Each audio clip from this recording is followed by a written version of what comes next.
મહત્વના સમાચાર સામે આવી રહ્યા છે, જ્યાં ચલાલામાં આમ આદમી પાર્ટીની બેઠક યોજાઈ છે। આગામી ચૂંટણીને લઈને બેઠકનું ભવ્ય આયોજન કરવામાં આવ્યું છે। આપ નેશનલ જોઈન્ટ સેક્રેટરી ત્યાં ખાસ પ્રકારે હાજર રહ્યા। લોકસભા ઇન્ચાર્જ પ્રદેશ સંગઠન મંત્રી પણ હાજર રહ્યા હતા। જિલ્લા પ્રમુખ, સરપંચ, આપ પ્રમુખ પણ હાજર રહ્યા હતા। સ્થાનિક સૌરાષ્ટ્રની ચૂંટણી છે નગરપાલિકા જિલ્લાની અંદર જાફરાબાદ, રાજુલા, સરાળા અને લાઠી આજે નગરપાલિકાની ચૂંટણી હમણાં આવે છે જાન્યુઆરીમાં।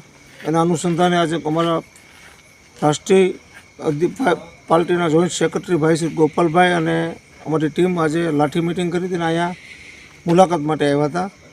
તો ચૂંટણીનો વ્યૂહ કે ભાઈ ચૂંટણીમાં અમારા ઉમેદવારો અમારે રાખી અને ચૂંટણી બધી લડવાની છે, આના માટે અમે મુલાકાતે નીકળ્યા હતા। તમારા સલાલા શહેરની જો વાત કરવી તો અહીંયા ઘણી સમસ્યા છે, ઘણા લોકોના ફોન આવે છે।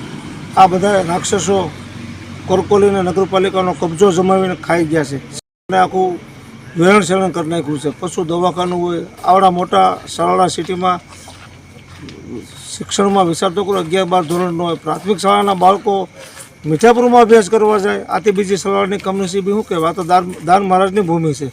આજે ચલાલા નગરપાલિકાની ચૂંટણી અનુસંધાનમાં આમ આદમી પાર્ટી દ્વારા એક ચૂંટણી સમીક્ષા બેઠકનું આયોજન કર્યું હતું।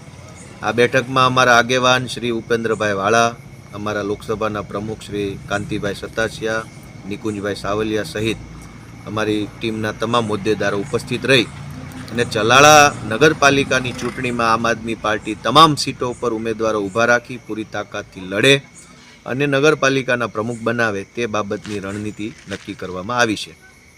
સાહેબ, આગામી દિવસોની અંદર હું તમારું આયોજન રહી છે અને કઈ રીતે રણનીતિ રહેશે? આગામી દિવસોમાં એક જ આયોજન છે કે આ ચલાલા નગરપાલિકાની અંદર જે રીતે છેલ્લા ઘણા વર્ષોથી ભાજપની બોડી કામ કરે છે, છતાંય આજે જો શાળાની હાલત આપણે જોઈએ તો શાળા બંધ થઈ ગઈ। મારું એવું સ્પષ્ટ માનવું છે કે ભલે ભાજપના નેતાઓ ભણેલા નથી, એ લોકોને ભણવામાં રસ નથી, પણ સમાજમાં જનતાને લોકોને તો ભણવાની જરૂર છે ને।